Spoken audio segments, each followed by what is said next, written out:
Македонски медиа сервис. mms.mk. Моја општина. 4-метарски самун прилагоден и за православни и за муслимански верници.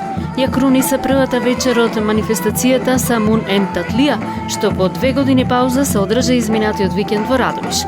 2-годишната пауза на веќе почнатата манифестација беше засилена со македонскиот фолклор, што на сцена го донесе фестивалот Радовишки собор. Без самун, маџун и тутун, Радовиш е како црква без камбани. Ја цитираше градоначалникот на Радовиш Ацо Ристов, познатата мисла на Мориц Романо, двигателот на ПВН Радовиш, син на последниот битолски рабин Аврам Моше Романо.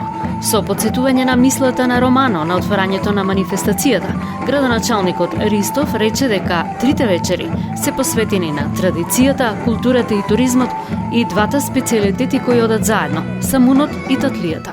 Со еден збор, синтеза на радоста, на убавината, музиката, народни теории и танци од Македонија и од регионот, но и синтеза на модерни музика и танци. Радовиш овој викенд уште еднаш надалеку ќе докаже дека е препознатлив како гостолюбив град, како град на пријателството, но и на вкусниот специјалитет во Македонија, Радовишкиот самун. Народните поговорки велат дека здравието влегува преку устата и дека се живее од добар залак, а не од убави зборови. Драги пријатели, Радовишкиот самун не е храна, тоа е традиција.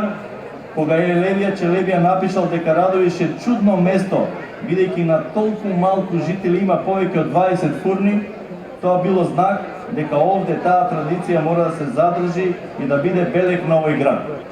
Околу 40.000 самуни, специјалитет направен од месо и тесто, се приготвуваат во текот на општинската манифестација. 4-метарскиот самун го подготви пекарот Димитар Лукаров, кој рече дека рецептот е едноставен, но треба да се знае како мајсторски да се сготви. Самунот се изработува на тој начин што се спрема тесто, се спрема месо, зависи кој какво сака, се пече во различни. Ние го печевме сега овој пошто е во голема димензија, 4 метра е долг и го печеме во голема печка, што е за леп, за печење за леп, за да може. Иначе се пече, малите сомуни се печат во печка или на дрва, или на струја, или на плин и така. Во Радовиш велат дека не смее да се дојде во градот, а со самунот да не се вкуси уште еден традиционален специјалитет – татлијата. Интересно е што ова е еден од ретките традиционални десерти што се приготвува со сирења. Господја Маре од Сдруженијето на граѓани Деница ја откри тајната, зошто во рецептот мора да има изобилство на сирења. Има од младите некој заинтересирано, ама повеќе си сакат на готово, додека имат цвекрви, мајки, правиме ние. А иначе имам познато миеоти, има меѓу младите некој, тетка Маре, како се прави, ама ти да ми ја кажеш. Ние сега оваа рецепта сме наследиле од нашите тука тетки свекрви, значи познати радовишани кои ја правиле таа татлија и вика немој да ставате ни ванила, ни лимон, значи да си доминира баш сирењето. Најубаво е да се направи, значи, младо сирење овце, овчко сирење. А самуно е, значи, за мене во Радовиш еден од најубавите самуни. Така да, самунчето се касне, па татличката е птен убаво.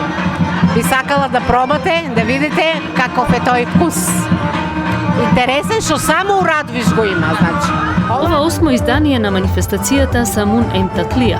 Радовишани и нивните гости го зачинија со фолклорниот фестивал Радовишки собор со амбиции да прерасне во традиционален. Главната сцена на манифестацијата беше резервирана за македонски изведувачи, меѓу кои Владко Стефановски трио, Брас Брадерс, Игор Џамбазов и Гуру Харе и Бишеви и други. Општината Радовиш покани гости од своите збратимени градови од Хрватска, Романија, Турција, Бугарија и Србија, но пред се беше домаќин на сите љубители на радовишките самун и татлија.